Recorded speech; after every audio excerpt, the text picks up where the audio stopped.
The question in the nation's capital is how far will Democrats go in fighting the nomination of Neil Gorsuch to the U.S. Supreme Court. Of course, he, if confirmed, would replace the late Justice Antonin Scalia on the court. A conservative will be replacing another conservative.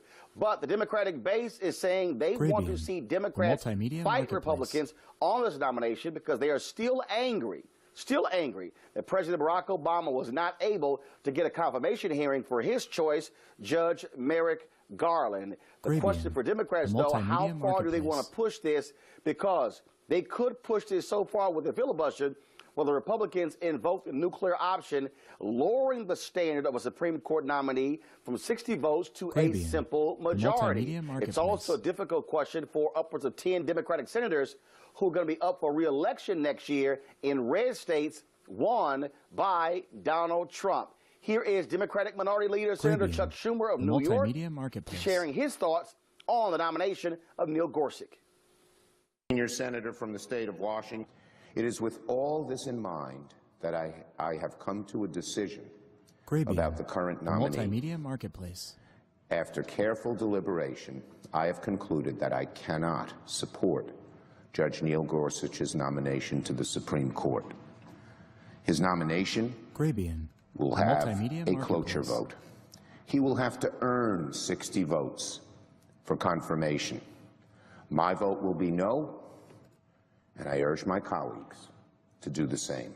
To my Republican friends who think that if Judge Gorsuch fails to reach 60 votes, we ought to change the rules, I say if this nominee cannot earn 60 votes, a bar met by each of President Obama's nominees and George Bush's last two nominees.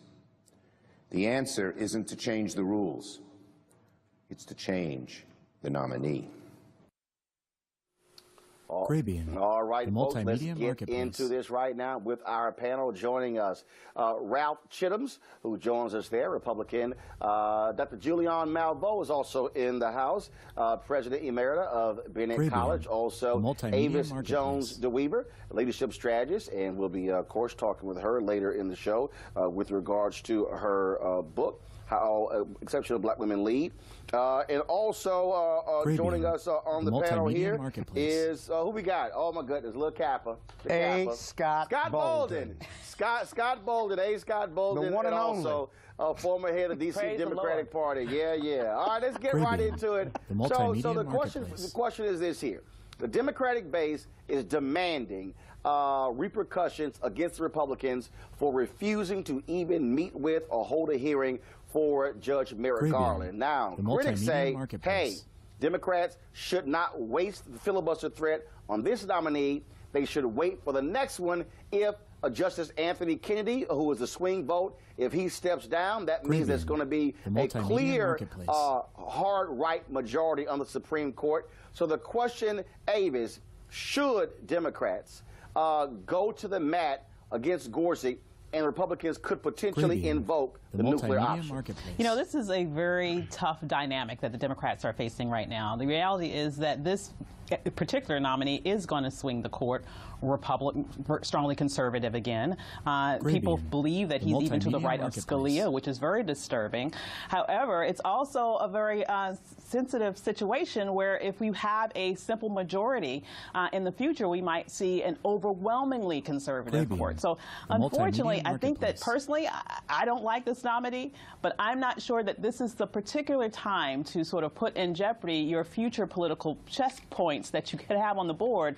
Now is not the time to risk it all. Let's wait a little bit later until the stakes are even higher.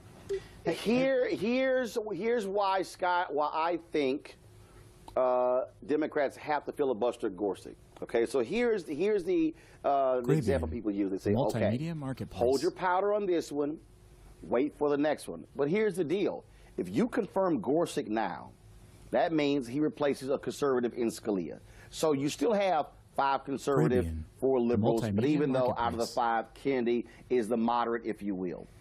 If you have a liberal justice retire, if you or pass away or leave the court, if you have Kennedy leave the court, the Republicans will have so much pressure on them to confirm that justice even if the Democrats filibuster the next one, you know what the Republicans would do?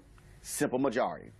See, so if you're Democrats, you can't say, well, we can trust them on that one. No, the pressure would be on every Republican to say, to guarantee a hard right majority on the Supreme Court, they will get rid of that filibuster in a heartbeat. You can't say, we'll wait for the next one. You got to play now.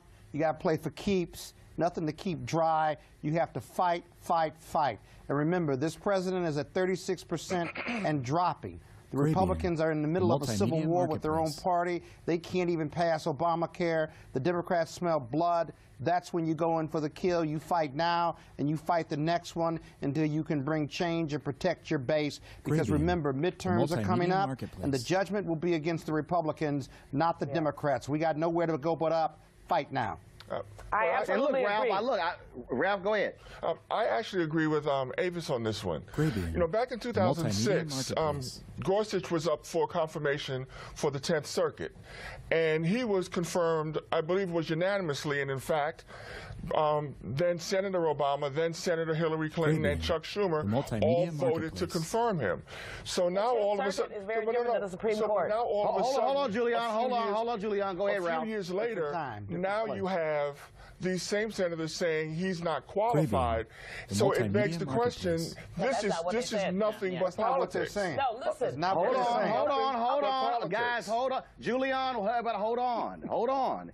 So here's the deal. Julian, I understand Ralph's point, but let's also remember, Loretta Lynch was confirmed unanimously by the United States Senate, yet they held up her vote when it came to Attorney General. The reality is this here. People always use that argument, well, they were unanimous for another position, but this is for the Supreme Court.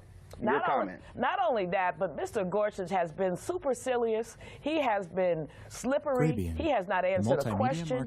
The few questions that he has answered, well, I don't remember. I mean, if you have that kind of memory problem, you need to be in an old folks' home, not on the Supreme Court. I mean, so I mean, the frozen man case. I mean, this guy is deficient. He is deficient and he's slippery, and that disqualifies him, in my opinion, from being on the court. I think that the Democrats need to filibuster him. I agree with Scott. We need to fight this because if we don't fight, we come off as the wusses that the Republicans are. And Democrats are not wusses. We may have lost the 2016 election, but we ain't lost the war.